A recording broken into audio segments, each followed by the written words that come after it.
Welcome to Policy RX, Prescribing Science for Better Decisions, a podcast brought to you by the Philippine Council for Health Research and Development. Each episode features a fresh conversation, moderated by a special guest, and joined by experts working directly in the field, bringing science and policy closer to the Filipino people. So sit back, tune in, and join us as we dive into meaningful conversations that put health at the heart of research. Basically, what we are here for is to really ensure that yung ano man ang nalilikom natin sa siyensya ay naitatranslate natin sa mga practical na bagay at nang matulungan natin really those people who are really in, particularly on this very special topic on mental health. So I think we will start with understanding better the story behind the study, right? And coming from you people, this is really inspiring because having this research, and translating it to practical learning moments would really ensure na mayroong mga oportunidad ng ating mga OFWs, when it comes to reaching out and seeking for help. And your study, the title is Andito. Ang ganda, no? Andito. I am here. So advocating national discourse to integrate telepsychiatry in policies and programs for overseas Filipinos. Kaya nga maganda pag-usapan natin dito. Ano na yung mga polisiya at recommendations na develop out of this study? What specific policies or programs did you recommend based on your findings? Yes, Doc. So many scholars who came before us have already provided many good recommendations for in terms of the mental health needs and gaps that need to be addressed by OFWs. What is very prominent in their writings and their recommendations is to address those from all phases of migration. So that includes pre-migration phase, the migration phase, and the post-migration phase. Kasi may mga problems po and issues in between. And so what we did for our study is, as research is standing on the shoulders of giants, di ba? So we help to delineate the many different roles that each relevant stakeholder or agency can play to institutionalize a program as telemental health for OFWs. So, for example, for the DMW and OWA, they are responsible for the welfare of our OFWs, and through their shelters, they are taking care of them. However, there are recommendations based on our stakeholder feedback that the pre-departure seminar, for example, improving of the mental health modules or inclusion of the mental health modules, preparing our OFWs before they go out of the country to strengthen their mental health resolve and their awareness. So aside from that, we also have DFA, which can help with the bilateral agreements. Those policies are so important that each host country should understand that if we're sending out OFWs there, they are responsible for making sure that their citizens follow the rules. And that includes the employers. Kasi ang daming contract violations po, kaya nagkakaroon ng abscondment. And what else? The ICT can help with the internet connections. They can explore cloud technology and satellite technology to provide the internet access to the institutions where the telemental health program in the Philippines will be hosted. So we've actually talked to the National Center for Mental Health na po, we went there for meetings, and they are very much willing to partner with us to provide the manpower. They have around 60 psychiatrists po. A lot of other stakeholders, such as even the civic organizations like the PPA or the Philippine Psychiatric Association, your association po, the PAP, the Psychological Association of the Philippines. When we had our stakeholder meeting, maraming representatives po sa kanila, and they have provided a lot of the recommendations that we can do, like having a mental health screening tool in the pre-departure stage, even the continuous monitoring of OFWs, so that when they come back in the OWA regional offices, we can still determine kamusta na kaya sila, even though when they come back here and reintegrate into our society. So there are a lot of ways in which we can help, and that Yeah. includes also the DOH, no, the PhilHealth, the mental health package to also include telemedicine, specifically telepsychiatry in their subsidies, which can help in the sustainability po. A very important aspect of a program, not only that it is successful and efficient, but also can it continue, no? Even na wala na kami or wala na yung mga original people, can it still continue down the line? And even the Philippine Mental Health Council or the PMHN, which Dr. Laika has been one of their meetings. Opo, as a member. So we can form a network, a multi-sectoral partnership po talaga, in line also with the United Nations SDG number 17, Partnership for the Goals. Yeah, that's right. No? Ganda niyan. No? Talagang coordination, ano, and, naisip ko tuloy, no? Kasi I've also helping OWA Madrid, no? Yung embassy ng, sa Madrid. So they would tap me and one of my co-faculty here, no? Pero all this are done online. Kaya ang ganda nga talaga yung technology, no? We conduct well-being seminars kasi ang area ko is more on resilience, no? I talk about resilience, well-being, and ang mga binibigyan namin yung mga nahandun na, and then they are being transitioned to bago sila talagang i-deploy, no? Meron pang konting psycho-educational activities sa mga OFWs that are being handled by the Embassy of the Philippines. This is in Madrid. Also, I was invited in Europe for that as well, Berlin in particular. No, these are mga active, and of course in South Korea. Ito yung immersion na ginagawa ko. Extension work ko to, no, for our OFW. And just to share, nagtrabaho rin ako abroad. I don't say it's an OFW thing, no, but I believe, no, OFW ako. Kasi for 12 years I was in Singapore, no? Pero it's more, my work is more on the academe. And also in psychology. I do psychological assistance, but nonetheless, no, itong kaya nga naiintindihan ko yung sinasabi ninyo, no, na yung mga experiences ng ating mga OFWs, no.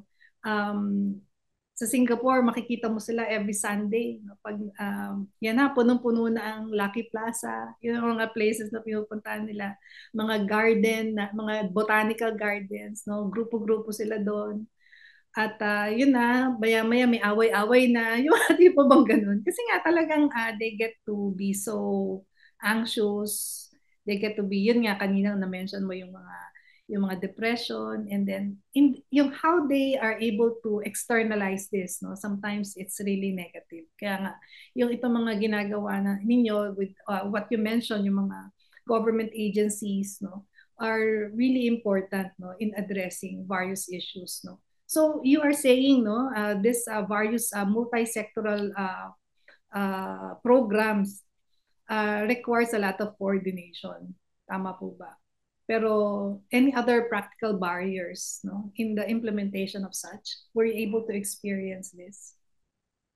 Okay, so I'll answer that first. So, in addition to what Ella have said, the government agencies helping hand in hand. No? Big question is, can you sustain this? And I work as a former operation director in a BPO, business process outsourcing. And what we do before is supporting the whole world, more on the US clients and the Europe, but not on a medical field. Although merong medical transcriptions, just so little. This one is a medical BPO, ang tawag in America. So, and that's why budget from Congress, from the government is so crucial. Why? Because we have to finance the hardware, the software, and the liveware. The liveware are doctors, subject matter experts, ITs, project management team to ensure project success, and so on and so forth. So the ICT plays an important role. They can provide free internet access dito sa dito sa Pilipinas, and then bilateral agreement doon sa host country, DFA naman yon. National Privacy Commission can help us in terms of how we will be able to protect the sensitive personal information. So even if you do it all, at the end of the day, you need to be very, very careful in terms of protecting. Dahil yung data natin in transit nasa data center, no? Protected yun, encrypted, tapos meron pang tinatawag na firewall. This costs millions. At rest yun, tinatawag technically. In transit, yung mag-video conference, merong tinatawag na privileged information na maririnig ng mga psychiatrists and psychologists. Encrypted din yun. So, at rest at saka in transit needs to be protected. Mga expert ang gagawa noon. And it should be well documented. IQA din ako, Internal Quality Auditor. So I know exactly the importance of documentation. So all of those, kasama rin nabanggit na Ella, na package for telepsychiatry for OFW. Meron ng package na ginawa sila. Merong memorandum circular, 16,000 per case. But local yun. How about international? How about to telepsychiatry? Dapat meron din to sustain. Okay, so I can imagine that DMW OWA will have a data center huge, more than 100 million. Here in PMC, we have a 105 million data center. I think this is the biggest in terms of hospital in our country. So, lalo na pag international, so super laki yun. Pati yung may big data kasi dahil international. So, malaki din yun. So, it requires a lot of money to do that. So, magtulong-tulungan, mention ko kanina na yung OFW should be patient-centric sila, helping one another to make things happen. Saka yung merong mga layers of doctors and IT experts so that if one is not available, the other will do. Nagro-rotate yun. By the way, we have existing teleradiology sa BARM, sa Hulusulo. 24/7 yun daw. Dahil yung mga hospitals yung tatlo, tsaka sa Osamis, 24 hours operation sila. And therefore, the team that supports it needs to be 24/7 operation. No? Kasama doon yung doctors, radiologists, mga IT experts, plus the project management team to ensure project success. 2017 yun hanggang ngayon, ongoing pa rin siya. That's talking about sustainability po. Yeah. If Thank I you. may add lang po kay Sir Greg, actually when we talk about money talagang action can take slow, but there is also what we can do without involving a lot of money can be also a win-win situation for both institutions. No, we would like also to call for collaboration with training hospitals in terms of liveware po, the manpower. We could also collaborate with training hospitals and even academic institutions so that instead of paying the psychiatrist kasi mahal po talaga, the psychologist even also, the consultation mahal po talaga, and there are only a limited number of doctors and psychologists who cater to mental health, psychiatry residents, and even the GPs, and even the psychologists and the medical students on how to handle mental health kahit at the basic level to add to the manpower. So yun po, with that, it's a win-win situation kasi it adds to their training, it adds to their knowledge on patient interaction, but it can also help with augmenting the manpower. Yes, tama yung sabi ni Dr. Laika. I'm a consultant sa Davao Medical School Foundation, also sa USEP, University of Southeastern Philippines. So both medical and yung sa IT na dapat yung telemedicine naka-immerse na doon sa academe. So that when they graduate, they will not be facing out blank walls. And then doon sa IT naman, they can build programs even before they graduate so that when they join the government, we can do more things in an expedited way po. Ganda yan. No? I totally agree. No? Kasi nga, ito yung mga bagay na oftentimes we don't discuss, no? Pero the need is there, but nakikita lang natin, ay, kaya na ng gobyerno yan, ay, kaya na ng organization yan, ang dami kong ginagawa. Yung mga ganun ba, no? Kaya talagang it requires really focus and coordination. And yung employment or tapping on the residents, no, it's really something na maganda. Actually, no, if I may share, meron ng ganyan ngayon sa UP Manila. In Department of Psychiatry is going to open a program, no, sa kanilang mga residente that focuses on mental health. Kaya nga nung nasabi sa akin, yung nabanggit mo yan, like, nagbiglang naalala ko, ka-approve lang ng board as to when it will be offered. Ito yung sa mga residente na. Ito talaga yung mga doktor na, pero meron silang option na to take mental health specialization. No? Kasi yun nga, talagang kulang. Okay. Yeah. So yeah, so these are some of any other practical things na na-encounter ninyo at paano nyo to na lagpasan? Yeah, you mentioned something about coordination, the technology, mga hardware, software issues, peopleware, liveware. Ngayon ko lang narinig yung liveware na yan. Ano ko yan, babalandra ko. New word. Liveware. I learned that from the Americans as well. Sabi Bago nila sa mga akin. Oh. terminologies. So isa sa nakikita namin, Doc Monique, is internet connection. Yes. No, minsan ma-down. So yan yung weakness ng telemedicine. Telemedicine is a huge umbrella.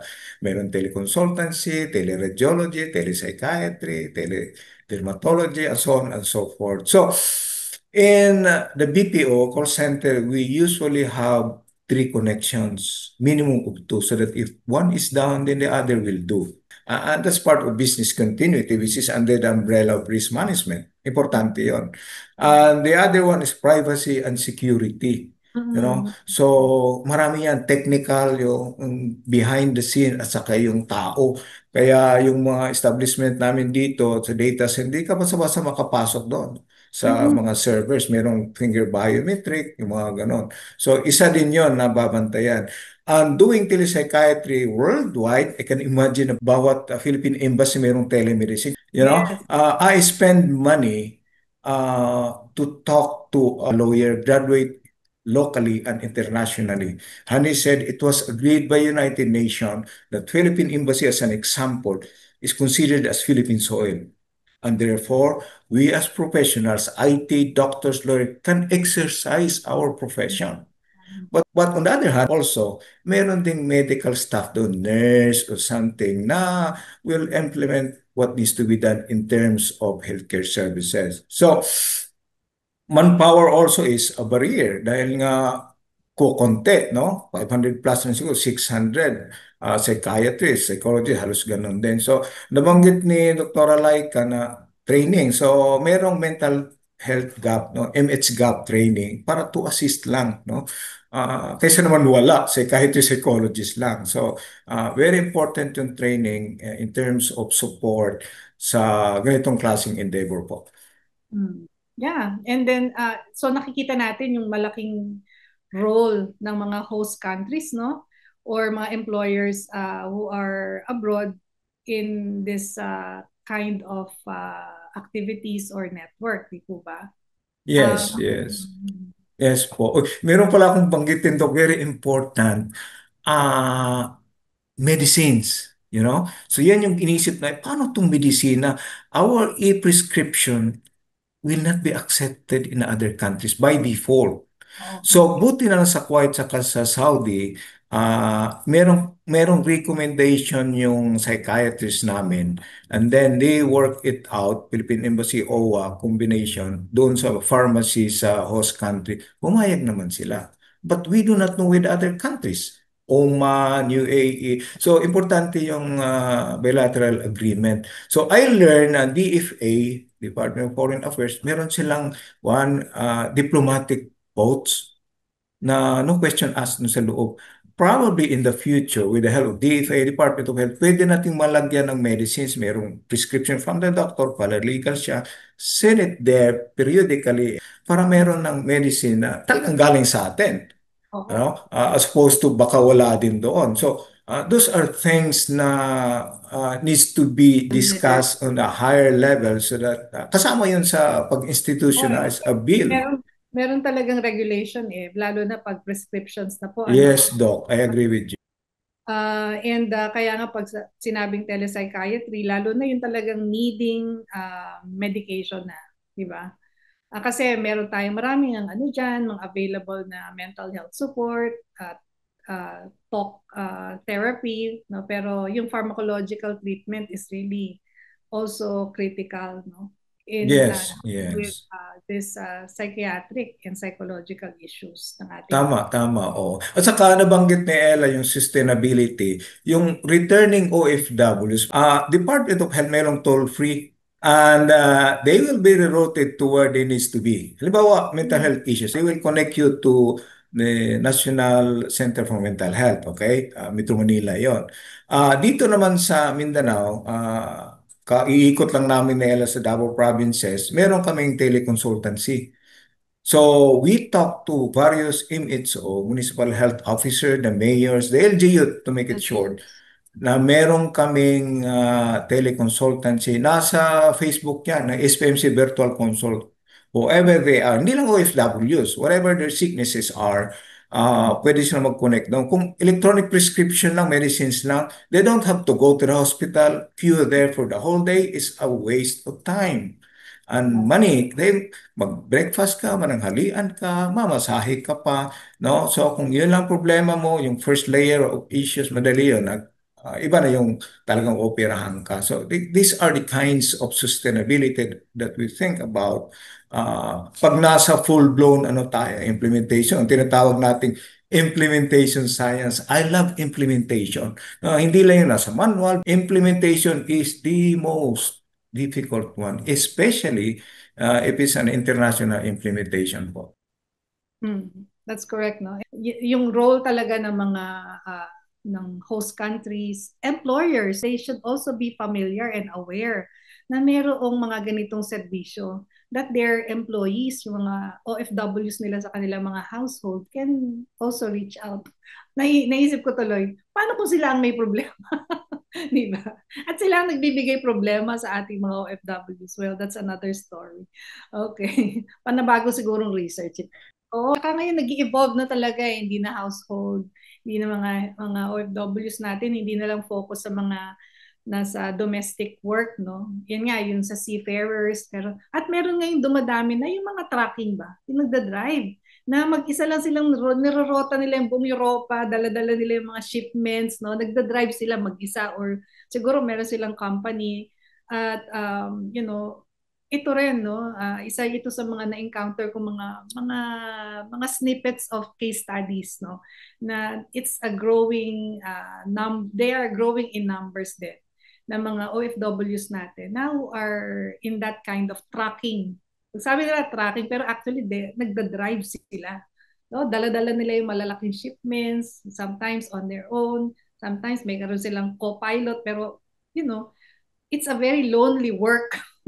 So, in other words, no, kunyari, if you are really, if there are, policy makers who are currently listening to us now, so what one thing would you want them to take seriously from your findings?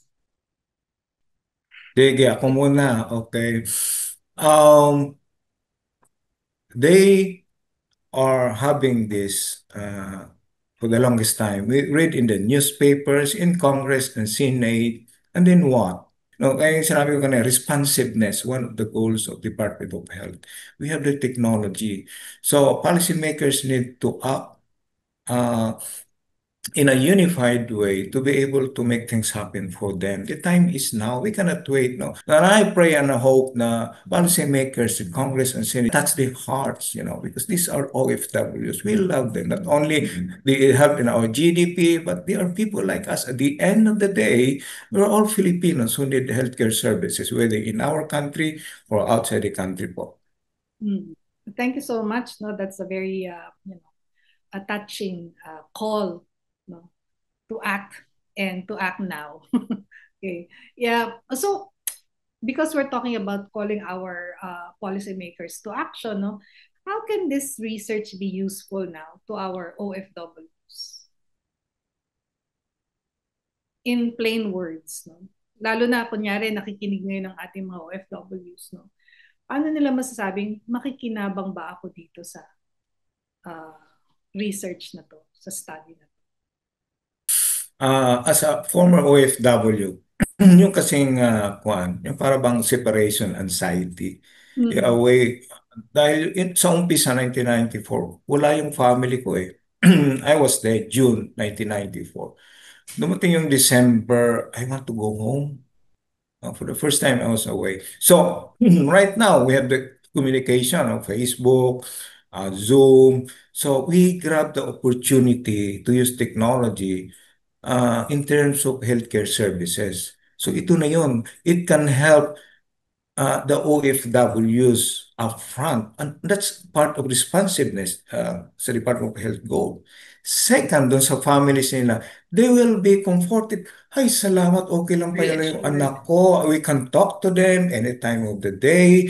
And the doctors and the experts and the psychologists have also made something, a program or intervention para kung magka-problema yung anak ko, they are there. Andito po kami. We will help you. Don't worry po, kahit we are half the distance of the world, but the government is with you.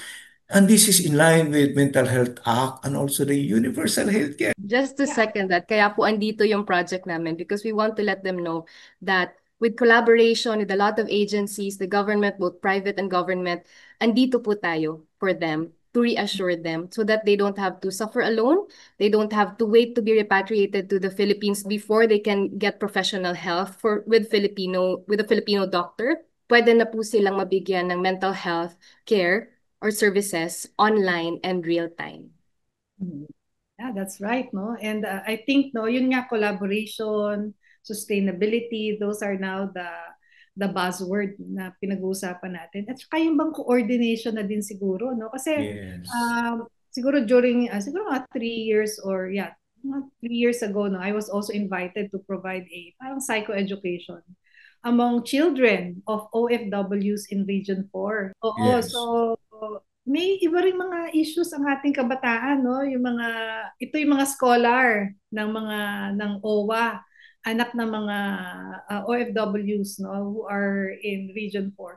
So itong mga initiative na nanggagaling sa different areas, no? Siguro pag pinagsama-sama natin sila, no, in one umbrella, no? Kasi ang nangyayari parang programs lang, no? Pero kunyari within one umbrella, nagkaisa, the government is there to ensure that we have standard programs, monitored, sustained financially. I think, no, this will really benefit, no, our OFWs and their families, or also our future. No? Yes, tama. Opo daw. Kasi we're Namin na. focusing on OFWs, their isolation, their mental health. Pero paano po yung naiiwan dito? Kasi my father being an OFW po, no, we also experience mental health problems being separated from our parents. So hindi natin yung naiisip minsan, no? So maganda din pala yun na next program and policy. Ano, sali ako dyan.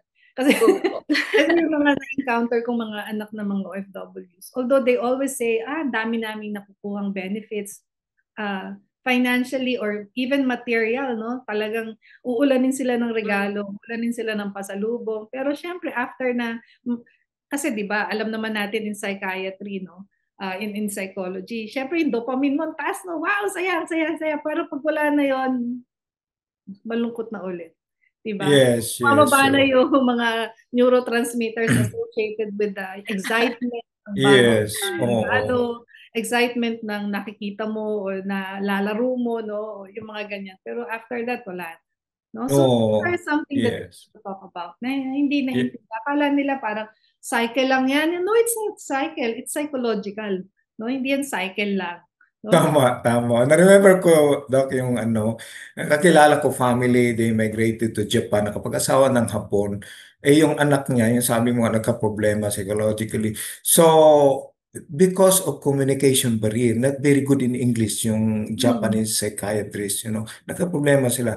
Imagine they have to go back to our country and be in the queue to be able to see a psychiatrist 3 months. The time and money spent. And, you can just imagine yung bata, the more it will be, probably blow it out of proportion, 3 months pa bago makano. So you can see, samantala kung meron ng tele-psychiatry all over the place, no? Makakatulong. Makakatulong po siya. If I may add naman po, actually there is telepsychiatry na po with different apps developed by Filipinos. Ang galing din po kasi ng mga Pinoy eh. Meron na po tayong a lot of apps offering telepsychiatry, telepsychology, even 24/7, no? But the problem is the money po. So okay lang po ito for upper class, but how about those who are in the lower income class po? Those whose cell phones were taken by the employers kasi it's not theirs, and those who are isolated and wala po talagang pera kasi wala ng sweldo. So that is what we're trying to do to make it more accessible and more free po, kumbaga. No? Kaya nga ito yan yung ano eh. So what is next, no, for this research? No, are there plans to expand this, or how are you going to push this recommendation forward? Ano po Yes. yung So, ano nyo? Yes.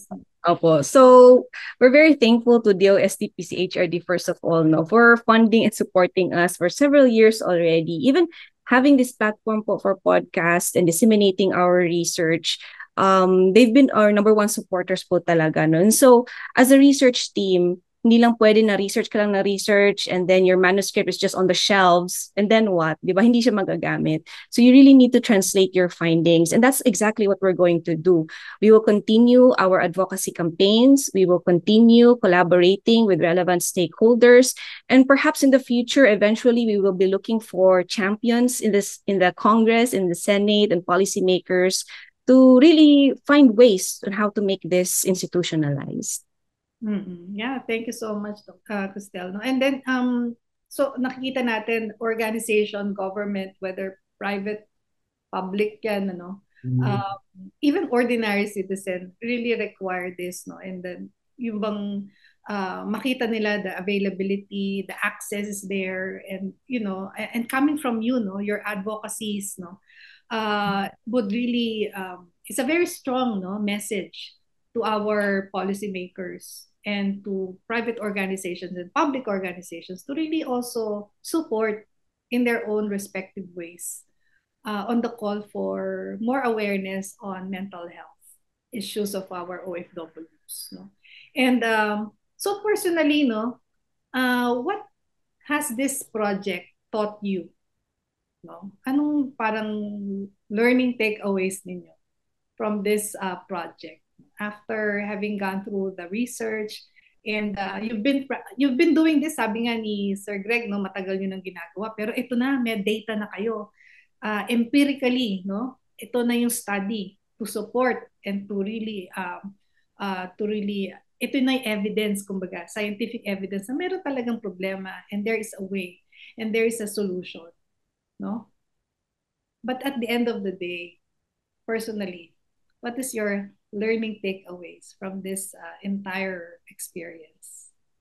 Yes, Doc. For me po, if I may start, it's really translating your research to policy pala is a long and arduous process. Hindi siya madali, There are a lot of steps. There are a lot of steps. There are a lot of challenges that you have to go through. But at the end of the day, you need to be persistent. If you want to see something happen and your intentions are at the right place, and you know that this could really help the population, then you just stay the course. And so we learned as a team that whenever we have obstacles along the way, we adjust. So we adjust our strategies in terms of, for example, communication, understanding power as well, who sits on the table, who makes those decisions, whether they are local government leaders or the national leaders, institutional leaders. You really need to understand also their agenda, where you may fit in, but also knowing that you have the evidence to back you up. Your policy recommendations are evidence-informed, evidence-assisted, some others say evidence-based. And so you have to be brave. For things like this to happen, you really need to push forward and lay all the cards on the table, and also pray that whoever is making the decisions will realize that such an endeavor is a win-win situation for all stakeholders and for all Filipinos, because at any given time of the day, there are like 2 million overseas Filipino workers abroad that provide around $38 billion, as the reports say, that's about 8% of the GDP. They contribute so much to our economy, and yet, are we doing enough for them, right? Are we having programs and policies that cater to their felt needs, to their unmet needs? Because there's still a lot, and one of them is mental health care. Mental health access is what our advocacy campaigns is all about. And so we come from a OFW family. We were a previous OFW family. We still have family members abroad who are workers as well. each and every Filipino, we know someone who is an OFW, whether it is a relative or a friend of a friend or a friend. And so it's really part of our culture as well. And so what does the MH Act say again? No, we can incorporate mental health awareness. We can talk about mental health in our workplaces, in our communities, in our schools.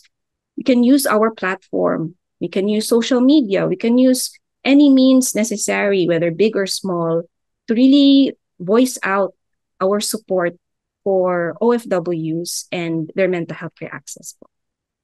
Thank you. Thank you, Ma'am Okay, Cristela, so for that message.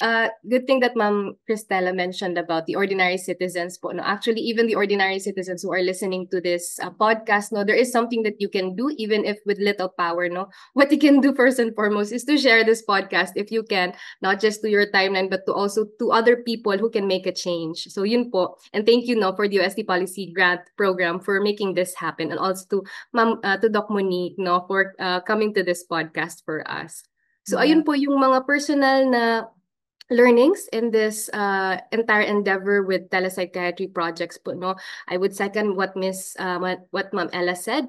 No, it's no easy task, no, and it's not a one-time talk, hindi lang at one time, but it's a lot of talking and it's a lot of publicity. Actually, our family, no, we're not really we do not want to be in the limelight, especially our faces. We just want to keep writing. Siguro Sir Greg is really more of the speaker kind, although we are professors, but we'd like to lay low lang talaga, but we cannot do that. We really have to show our faces and to talk and to keep talking in order to demystify the problem, because if we demystify the problem, we create an avenue for other people to develop more solutions. No, and I'm really thankful for this platform, for this opportunity for us to uplift the mental health of OFWs. yeah, personally, I realized that research is so important, you know. So although I started with teleradiology, because it helps in terms of eradicating tuberculosis in our country. But I realized as I move forward, we have done teleradiology, tele-emergency, and then telepsychiatry, teleconsulting. But I realized of all those pillars of telemedicine, telepsychiatry pala ang pinaka-importante, especially noong nag-pandemic. You see? So, and that's why I focuses on telepsychiatry dahil hindi lang ito para sa country natin. It can be implementation science outside the cost compared to teleradiology. No? X-ray, ultrasound, mahal yun. Ito, less cost, but the impact is so huge. Okay? Why? Because health and wealth pinag-usapan dito eh. Health ng mga tao at saka health ng OFW. At saka if they are not in good health, apektado po yung wealth natin in remittances. So health and wealth together needs to be taken care of. Apektado, may domino effect yun eh. So if all our OFWs are healthy, they can continually, perpetually send money. If they are not healthy, bawas yun sa remittances. That's for sure. Second is that what we are doing now is aligning to the big picture, United Nations Development Program, mga SDGs nila, good health and well-being, SDG number 3, innovation and infrastructure, SDG number 9, if I got it right, and then yung nabanggit ng Ma'am Ella partnership. It requires a lot of people to make things happen for this kind of endeavor. So, but of course, ang mag-implement nito is a combination of DMW, OWA, and Department of Health. Marami pa. And so thankful, Doc Monique, we learn from you. And we want you to be part of our team talaga. We need people like SMEs, subject matter experts. We need to work in a unified way for OFWs po. At isa pong advocacy ko rin po, by the way, no? Aside from helping our OFWs and their families, yung provider din po, no? Self-care. I always say that, no? Lagi natin din isipin, and how would I arm myself to be, able helper, mental health worker to other people? Kung ako mismo, hindi ko kayang tulungan ng aking sarili. So, yan po yung ni-spread naming work, no, sa aking mga kapwa na tumutulong, no. Self-care is also important. Yun yung slogan na no health without mental health, di ba? Kaya yung critical talaga yung iisipin natin na empower ourselves, no, and embodied itong mga learnings na to. Hindi lang to, tama kayo, no, hindi lang to dapat nasa papel lang o nasa mga dissertation folders, no, o nasa mga computer natin na nakasave, but it has to be translated to action. Actually, marami pa akong gusto i-explore, no, particularly focusing on the policies. But I think we have no more time. Probably in another podcast, we can discuss further on specific policies that are relevant, no, in making this into actuality, no. So again, thank you so much for sharing your